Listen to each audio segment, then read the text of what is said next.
Las personas más peligrosas no son las malas, son las que nunca se ven a sí mismas. Durante miles de años, los seres humanos hemos enfrentado los mismos depredadores: el miedo, la angustia, la duda, la rabia que nos consume por dentro. Antes, estos monstruos tenían forma de bestias en la oscuridad o de tribus enemigas al otro lado de la montaña. Hoy son silenciosos, acechan en la oficina, en las pantallas, en la soledad de nuestros propios pensamientos. Nos hemos convertido en civilizadores expertos del mundo exterior, construyendo pirámides y rascacielos enormes, pero seguimos siendo novatos, a menudo perdidos, en los laberintos de lo que es nuestra propia mente, nuestra psique. Actualmente vivimos en una época obsesionada con el rendimiento. Producir, sonreír, resistir. Nos enseñaron a aguantar, pero no a entender. A funcionar, pero no a sentir. Pero si algo nos ha enseñado la historia, es que los que nunca cuestionaron su mente terminaron siendo gobernados por ella, o peor aún, por su suegra. Amigos, bienvenidos a lo que podríamos llamar el último territorio inexplorado: la psique humana, nuestra propia mente. La terapia psicológica no nació para arreglar locos, sino para algo mucho más incómodo, para quitarte las excusas con las que te has contado tu propia historia. Hola amigos, mi nombre es Cristian Reyes y hoy vamos a hablar de por qué ir a terapia es una estrategia de poder personal. Hablaremos de la herramienta más poderosa, subestimada y a veces temida que hemos desarrollado para la exploración mental: la terapia psicológica. Aunque económicamente puede parecer un lujo, en realidad es un acto de estrategia suprema para tener una mejor calidad de vida. ¿Listos para descifrar sus códigos? Ok, pues vamos a ello.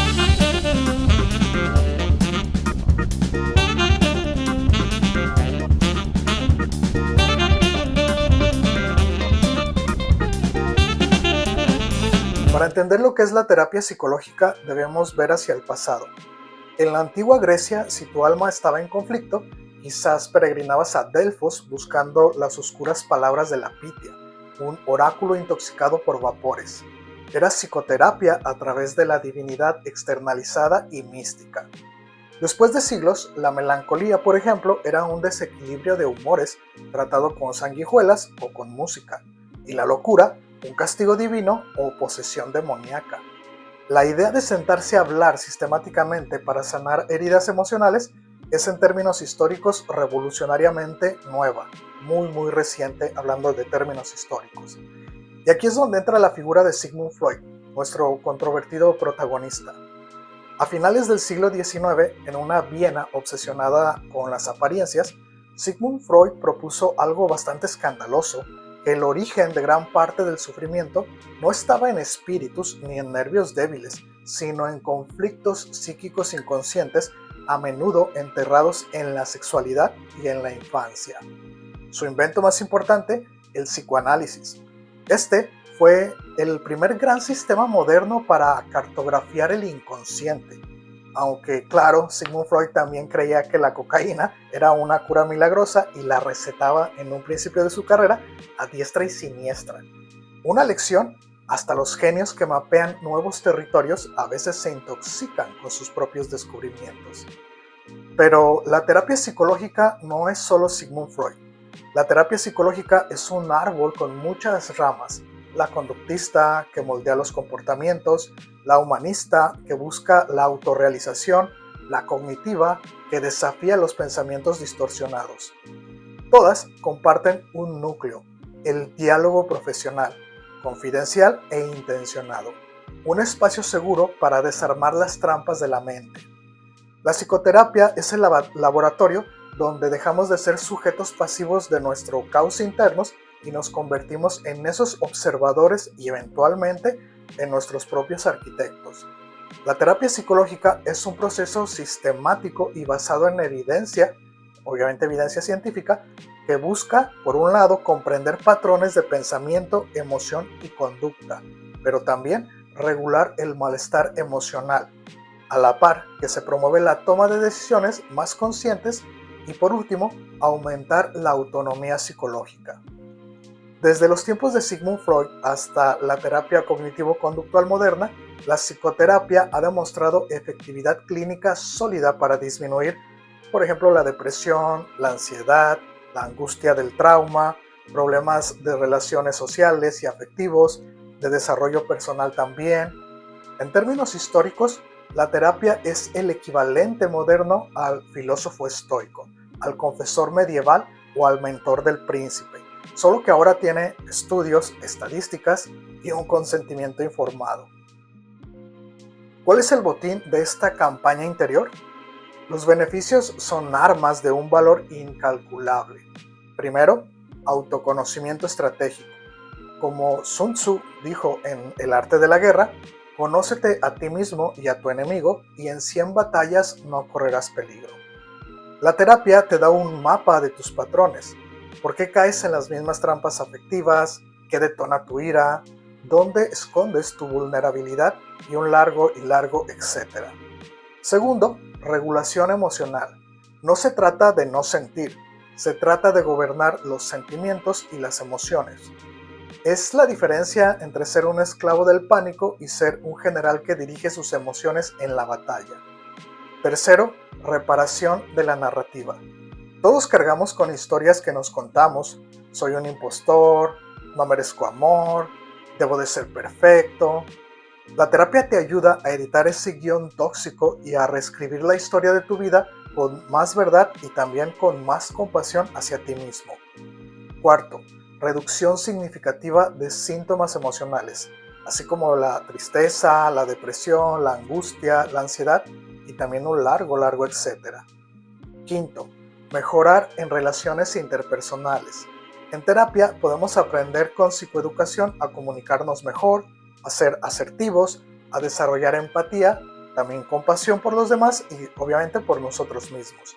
Incluso a manifestar nuestro amor y afecto de diversas maneras y no limitarnos a lo aprendido en el ambiente que nos formó.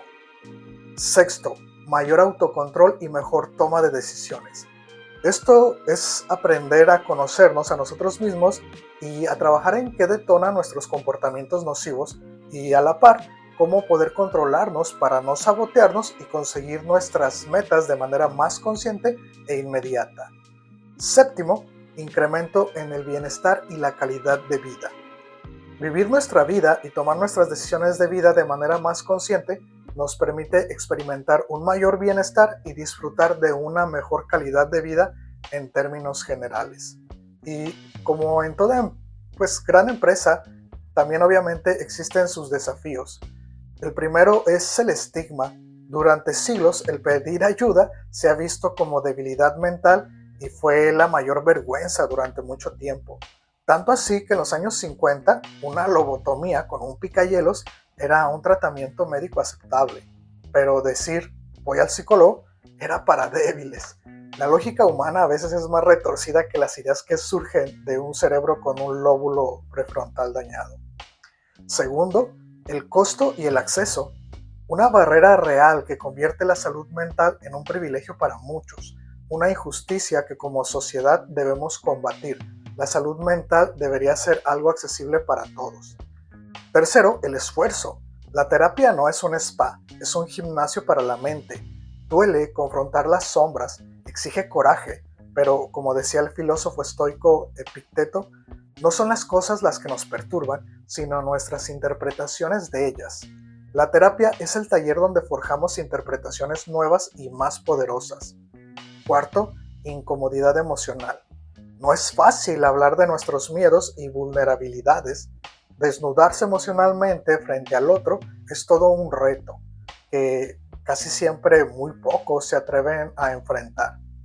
Quinto, romper narrativas internas. También es algo difícil, pues para muchos la historia que nos contamos de nosotros mismos es lo que creemos que somos y por ende lo que nos define. No es nada fácil descubrir que no siempre soy el héroe o la víctima de mi historia, sino que a veces y muchas veces soy yo mismo mi propio villano que sabotea mis metas y mis propios éxitos. Sexto, afrontar verdades poco estéticas. Reconocer que la historia que me cuento sobre mí mismo y los demás no es tan encantadora y halagadora como yo creía que era.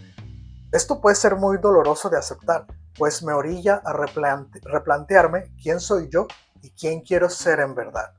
Hay que tener en cuenta que la terapia no te hace sentir bien inmediatamente, no es magia, te hace pensar mejor y eso al principio, como les comento, puede llegar a ser un poco doloroso, pero aquí hay que tener en cuenta que los metaanálisis muestran que la psicoterapia es igual o más efectiva que muchos tratamientos farmacológicos, especialmente a largo plazo. Para poder ver el poder transformador de enfrentar la propia oscuridad, miremos a Abraham Lincoln. Ya habíamos hablado de él en el video anterior. Abraham Lincoln no fue solo un político, fue un hombre atormentado por lo que entonces llamaban melancolía profunda. Sufrió colapsos nerviosos y periodos de abatimiento tan intensos que sus amigos muchas veces temían por su vida. En el siglo XIX no existía la terapia tal cual. Su método, una profunda introspección y el uso del humor negro como catarsis. Era famoso por sus chistes macabros. De esta manera, él fue capaz de forjar una resiliencia a base de leer tragedias y enfrentar el fracaso una y otra vez. También hablaba, escribía, reflexionaba y se rodeaba de personas que cuestionaban su pensamiento. Abraham Lincoln no curó su depresión, la integró. Aprendió a canalizar ese dolor profundo en una empatía colosal y una determinación férrea. Su tristeza le permitió entender el sufrimiento de una nación desgarrada por la guerra y por la esclavitud. No era un hombre alegre liderando desde la luz, era un hombre familiarizado con la oscuridad, guiando a través de ella. Su lucha interior fue el crisol donde se forjó su grandeza exterior. Demostró que las batallas más importantes a veces no se libran en los campos, sino en la mente del comandante. Lejos de negar su oscuridad, la integró. No huyó de su sufrimiento, lo transformó en empatía y lucidez moral. La historiadora Doris Kearns Goodwin documenta cómo su capacidad de introspección fue clave para liderar en uno de los momentos más violentos de la historia norteamericana. No fue la ausencia de dolor lo que hizo grande a Abraham Lincoln, sino la capacidad de mirarlo sin anestesia, de enfrentarse a ese sufrimiento interior y a pesar de ello, dar la batalla. Si tu vocación es ser un cartógrafo de mentes, es decir, un terapeuta, toma nota de estas estrategias. Primero, domina el arte de la escucha activa. No es solo oír, es descifrar. Esto es hacerlo como un diplomático ante un rey susceptible. Capta lo que se dice, lo que se omite y el tono con que se habla. Tu silencio debe de ser más elocuente que tus palabras. Segundo, conviértete en un estratega de la alianza. La alianza terapéutica es tu base de operaciones. Sin confianza, no hay avance. Debes ganarte el derecho a señalar las defensas del otro, como un general que primero asegura la lealtad de sus tropas. Tercero, personaliza tus tácticas. No uses un martillo para todo. Aprende de las distintas escuelas, desde la cognitiva, la sistémica, la psicodinámica, la humanista y un largo etcétera. Y conviértete así en un terapeuta estratégico. ¿Tu cliente necesita desafiar creencias? Usa la reestructuración cognitiva. ¿Necesita procesar el trauma? Tal vez técnicas somáticas. Sé un arquitecto, no un fanático de los enfoques. Para los terapeutas y los profesionales de la salud mental, es importante psicoeducar desde la evidencia, no desde el dogma. También es importante normalizar la resistencia al proceso. De igual manera, construir una alianza sólida terapéutica, que este es el factor más importante del éxito terapéutico, nos puede ayudar mucho a traducir la terapia como entrenamiento mental, no como una confesión emocional. Recuerda que quien no comprende sus impulsos termina obedeciéndolos. Si tu argumento para no ir a terapia es "yo puedo solo", probablemente ese sea el síntoma. Y si ya vas a terapia y quieres complementarla, he aquí algunas estrategias para tu vida diaria extraídas de la sabiduría clínica. La primera, escribe un diario y escribe sin filtro. Este es el método de autoanálisis más antiguo. Date cuenta de tus patrones narrativos. Y como dijo Sócrates, una vida no examinada no merece ser vivida, así que examínate en el papel. Segunda, Meditación como vigilancia de fronteras. Entrena tu atención para observar tus pensamientos sin engancharte. No creas todo lo que tu mente te dice. No eres tus pensamientos. Eres el observador que elige a cuál pensamiento darle poder. Tercera, conversación intencional. Busca amigos que sepan escuchar, no solo aconsejar. Pide lo que necesitas. Hoy no necesito soluciones, solo desahogarme. Cuarta, autoexperimento conductual. Si tienes un miedo social, por ejemplo, diseña una misión gradual. Habla con un extraño, da una opinión en una reunión, recoge esos datos. Te sorprenderá ver que el mundo no se acaba. Y si el experimento sale mal y resulta un desastre, al menos tendrás un material excelente y muy específico para contarle a tu terapeuta en la próxima sesión. Todo es ganancia si así lo queremos ver. Quinta, registro emocional diario. En el mismo diario puedes escribir las emociones y pensamientos que experimentaste durante el día para posteriormente leerlos y reconocer patrones que pueden estar siendo nocivos para tu crecimiento personal. Sexta, identificar patrones repetidos en relaciones. Esto también lo puedes lograr a través del mismo diario, identificando no solo los pensamientos y emociones, sino también conductas, actitudes y formas de comunicación que pueden estar saboteando tu acercamiento hacia el otro. Séptima, cuestionar pensamientos automáticos.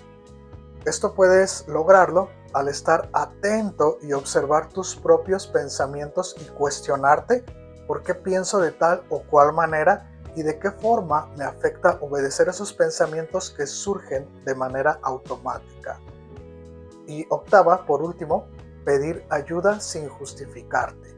Nadie sabe todo ni todo el tiempo las cosas nos resultan de la mejor manera. Así que una buena forma de crecer personalmente en diversos campos de acción es preguntando y pidiendo ayuda. Para profundizar, revisemos 3 libros y 3 películas que nos van a servir mucho. Te dejo este botín cultural. Nuevamente comencemos con la recomendación de libros. En esta ocasión, el primer libro que les recomiendo es un clásico que ya hemos recomendado anteriormente en otros videos, Man's Search for Meaning, de Viktor Frankl. Esto es psicología existencial nacida en el horror. Un psiquiatra en campos de concentración descubre que la última libertad humana es elegir la actitud ante el sufrimiento. Psicoterapia existencial en su máxima expresión. La segunda recomendación es The Gift of Therapy de Irving Yalom, un manual lleno de perlas clínicas, escrito como una serie de reflexiones accesibles y profundas sobre el proceso terapéutico, una mirada humana, profunda y honesta al proceso terapéutico. La tercera recomendación es Feeling Good de David Burns, la Biblia práctica de la terapia cognitiva. Herramientas concretas para identificar y refutar los pensamientos distorsionados que causan depresión y ansiedad. Ahora amigos, vamos con las películas. En esta ocasión, la primera película que les recomiendo es Good Will Hunting, el indomable Will Hunting. Esta película es la representación por excelencia de la alianza terapéutica y cómo romper las defensas de un genio herido. No es tu culpa, sigue siendo un momento catártico magistral de la película. La segunda recomendación, The Truman Show. Esta película es una metáfora perfecta de despertar a los constructos de tu realidad y tener el coraje de salir de ellos, aunque sea aterrador. La tercera recomendación es Silver Lining Playbook. Esta película nos muestra el desorden, la familia disfuncional y la recuperación en la salud mental sin edulcorantes, pero con corazón y con humor. En los comentarios les dejo el resto de la bibliografía que usé para este video para que sigan explorando el fascinante mundo de la psicoterapia. Asistir a terapia o cultivar una mentalidad terapéutica no es una declaración de derrota, es todo lo contrario. Es el acto definitivo de tomar las riendas de tu propia evolución. Los grandes estrategas, desde Lincoln hasta los estoicos, entendieron que la victoria exterior es efímera si el interior es un campo de batalla abandonado. No necesitas estar al borde del abismo para beneficiarte. La mejor época para fortalecer las murallas de tu reino es en los tiempos de paz. La terapia es ese taller donde con la guía de un artesano experto, es decir, el terapeuta, forjas tu propia armadura de autoconocimiento, tu espada de regulación emocional y tu escudo de narrativas resilientes. En el gran juego de la vida, los que triunfan no son los que no tienen heridas, sino los que aprenden a conocerlas, tratarlas y convertirlas en fuente de fuerza y de sabiduría. El viaje más heroico que puedes emprender es el que hace millas hacia adentro. Si este viaje al interior te ha resonado, dale like, suscríbete y comparte este video. Que la conversación sobre salud mental deje de ser un susurro y se convierta en un diálogo colectivo. Recuerda, la terapia no te quita el dolor, te quita la ignorancia sobre él. Y en un mundo donde la mayoría huye de sí misma, conocerte es un acto de rebelión silenciosa. La terapia no es debilidad, es estrategia, es poder. Chao.